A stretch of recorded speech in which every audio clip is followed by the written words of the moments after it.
নমস্কার, কনকলতাস কিচেনে সবাইকে স্বাগত। আজ আপনাদের সঙ্গে শেয়ার করব জিভে জল আনা কাঁচা লঙ্কার আচার।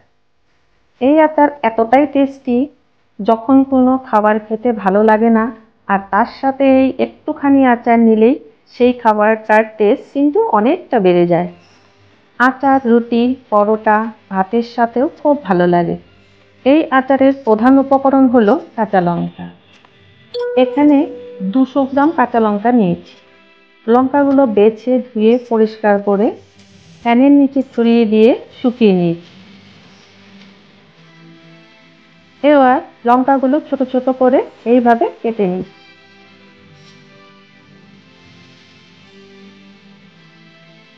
আপনাদের ইচ্ছে মতো ছোট বা বড় করে কেটে নিতে পারেন।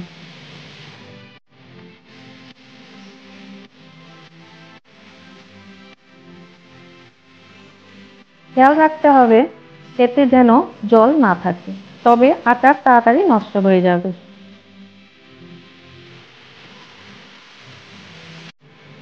সবগুলো লঙ্কা কেটে নিয়েছি। এবার দেব 1 চামচ ভিনেগার। আপনারা হিংও দিতে পারেন এবং ভালো করে লঙ্কার সাথে মিশিয়ে নেব। তাতে আচার বেশি দিন ভালো থাকবে। এটা ঝাল এবং টকের ব্যালেন্স আনবে। যদি ভিনেগার না থাকে তবে লেবুর রস দিতে পারেন।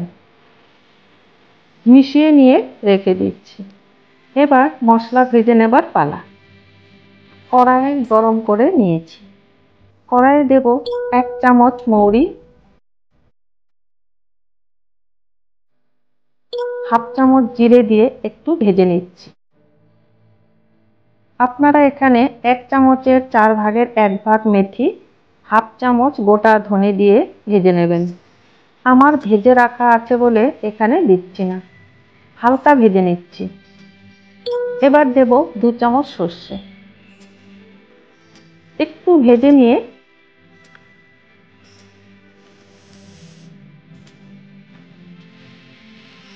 হাফ চামচ জোয়ান, 1 চামচের 4 ভাগের 1 ভাগ কালো জিরে। এটা অপশনাল, না চাইলে দেবেন না। ভাজার দরকার নেই, দেবার সঙ্গে সঙ্গে নামিয়ে নিচ্ছি, নয়তো তেতো হয়ে যাবে। কড়াইয়ে 150 ml সর্ষের তেল দিয়ে ভালো করে ফুটতে দেব। এই সময় ভাজা মশলাগুলো মিক্সার জারে নিয়ে হালকা গুঁড়ো করে নিচ্ছি। তেল ভালো করে গরম হয়ে গেছে। এবার তেলেই দেব 1 চামচ হলুদ। এতে হলুদের গন্ধ চলে যাবে। একটু নাড়িয়ে নামিয়ে নিচ্ছি। দেখুন ভাজা মশলা একদম মিহি করিনি, একটু দানা দানা রয়েছে।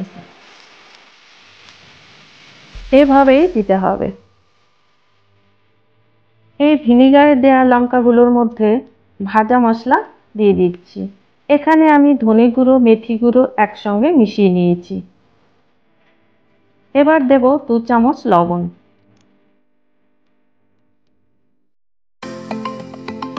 লবণ দিয়ে লঙ্কার সাথে ভালো করে মিশিয়ে নিচ্ছি।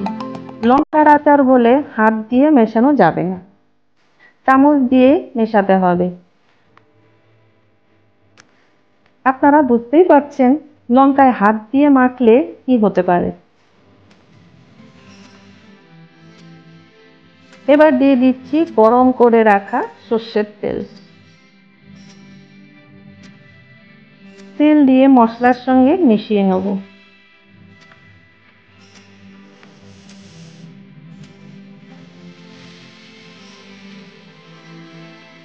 যদি আপনারা কাঁচা তেল দিয়ে বানাতে চান বানাতে পারেন, তাহলে 8 থেকে 10 দিন রোদে দিতে হবে।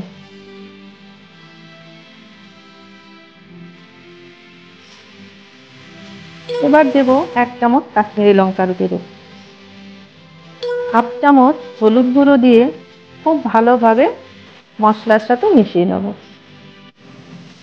আমি গামাখা গামাখা করে বানাচ্ছি। আপনারা আরও বেশি তেল দিয়ে বানাতে পারেন। এই সময় নুন টেস্ট করে নেবেন, কম হলে এই সময় দিয়ে দেবেন।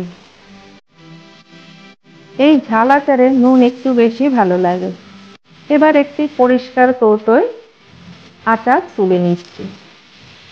কাচের বয়ম হলে বেশি ভালো হয়। অবশ্যই বয়ম শুকিয়ে নিতে হবে, নয়তো আচার বেশি দিন ভালো থাকবে না। এই আচার 3 দিন ঢাকনা খুলে যে কোনো পাতলা কাপড় দিয়ে ঢেকে রোদে দেব। 3 দিন পর খাবার জন্য তৈরি হয়ে যাবে। এইভাবে আচার বানান এবং সারা বছর সংরক্ষণ করে খান। দেখুন 3 দিন পর আচার খাবার জন্য তৈরি হয়ে গেছে। এই রেসিপি যদি ভালো লাগে একটি লাইক, শেয়ার ও কমেন্ট করে জানান কেমন হয়েছে। যারা এখনও চ্যানেলটি সাবস্ক্রাইব করেননি তারা সাবস্ক্রাইব করুন এবং বেল বাটনে প্রেস করে এভাবেই আমার পাশে থাকুন। সবাই ভালো থাকুন, সুস্থ থাকুন। ভিডিওটি দেখার জন্য ধন্যবাদ।